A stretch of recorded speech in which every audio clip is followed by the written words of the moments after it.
What if I told you that $5 million sounds completely insane until you actually run the numbers?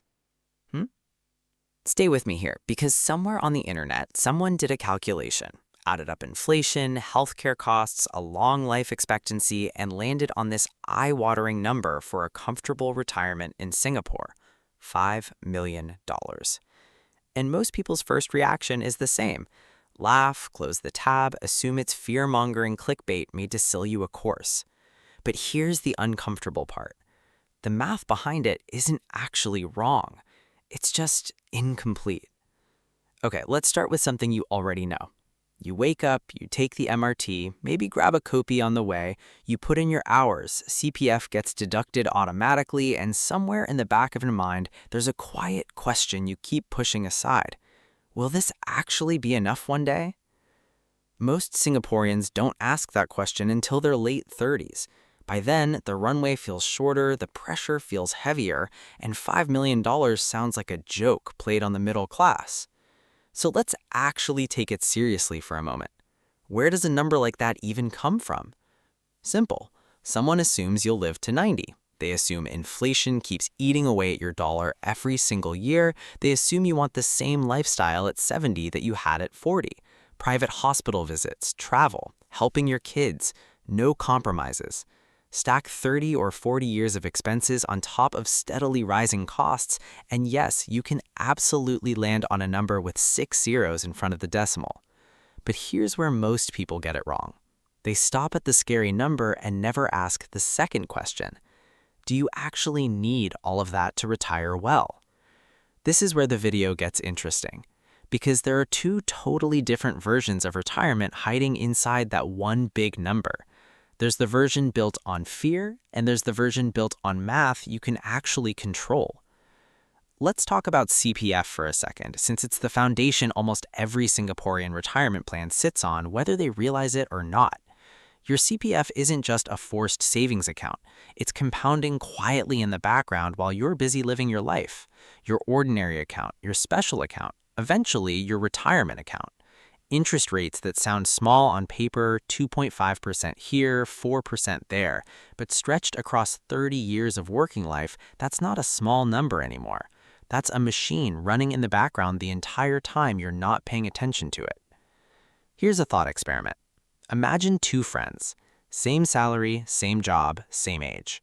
One of them treats CPF like background noise, something the government just takes and they never think about again. The other one understands exactly how the ordinary account, special account, and top-ups work, and occasionally makes small voluntary contributions in their 30s. Same income, wildly different retirement outcomes by 65.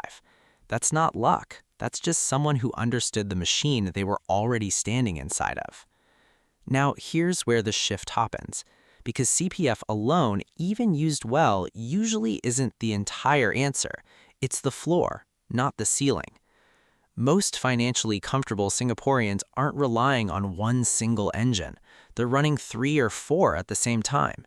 CPF in the background, a separate investment portfolio growing quietly through ETFs or REITs, and sometimes a paid-off property that eventually removes one of their biggest monthly expenses entirely. Think of it less like saving for retirement and more like building 3 separate rivers that all eventually flow into the same lake. But right, let's address the elephant in the room. Investing sounds intimidating to a lot of people. Numbers, charts, jargon nobody explained properly in school, so they avoid it entirely and just let cash sit in a bank account, quietly losing value to inflation every single year without them even noticing. Here's a strange way to think about it. Imagine leaving a bucket of water outside every day, and each day a tiny bit evaporates. You don't see it happening in real time, but come back 1 year later, and the bucket is noticeably emptier. That's what inflation does to cash sitting idle. Not dramatic, just slow, quiet, constant erosion. Investing, even boring, unglamorous, broad market investing, is basically the opposite of that bucket. It's not about chasing hot stocks or timing the market perfectly. It's about consistently putting money into something that grows faster than that erosion, and then getting out of its way for a couple of decades. Now here's where most people misunderstand the $5 million headline completely. That number assumes you're funding your entire retirement purely through cash savings at today's spending habits, stretched across 40 years with zero investment growth working in your favor. But that's not how anyone who actually retires comfortably does it. They don't need $5 million sitting in a bank account. They need enough invested assets generating enough income and growth that the number on their bank statement barely matters anymore because the machine is running on its own. Let's put real numbers to this because vague reassurance doesn't help anyone. Say someone invests $600 a month starting in their late 20s. Not aggressive, not a huge sacrifice, just consistent. Averaging a reasonable long-term market return, by their 60s, that consistent habit can realistically grow into something well over $500,000, sometimes considerably more depending on the years and the market conditions along the way. Now pair that with CPF Life providing a steady monthly payout for as long as they live. Pair that with a payoff HDB flat removing one of the largest monthly expenses most Singaporeans have. Suddenly, that terrifying $5 million mountain starts looking like a very different, very climbable hill. Here's the part most people never stop to consider. Retirement isn't actually about hitting one giant number. It's about closing the gap between your future monthly expenses and your future monthly income. That's it. That's the entire game. And that gap can be closed in more than one way. Reduce future expenses by owning your home outright, increase future income through CPF, investments, maybe a small side income you enjoy doing anyway. Do both, and the mountain shrinks dramatically. But look, this isn't meant to sound like retirement in Singapore is effortless. It genuinely isn't. Rising healthcare costs are real. Longer life expectancy is real. Inflation is real. Ignoring those risks would be irresponsible. The difference between the people who panic at a headline like $5 million and the people who calmly build toward a comfortable retirement usually isn't income. It's usually just starting earlier, staying consistent, and actually understanding how CPF, investing, and property work together instead of treating them as three separate mysteries. So is the $5 million retirement dream realistic or impossible? Honestly, it depends entirely on which version of retirement you're imagining.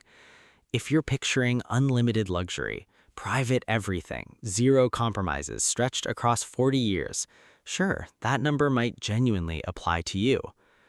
But if you're picturing a paid-off home, steady CPF payouts, a modest investment portfolio quietly compounding in the background, and a lifestyle that's comfortable rather than extravagant, that number shrinks dramatically. For a lot of ordinary Singaporeans, it becomes something far more achievable than the headlines ever let on. The scary number isn't a lie. It's just one version of the story told without the other half. Because the real question was never really about hitting $5 million. It was always about understanding your own numbers, starting earlier than you think you need to, and letting time do the heavy lifting instead of panic. And once you actually understand that, retirement stops feeling like an impossible mountain. It starts feeling like something you're already quietly climbing.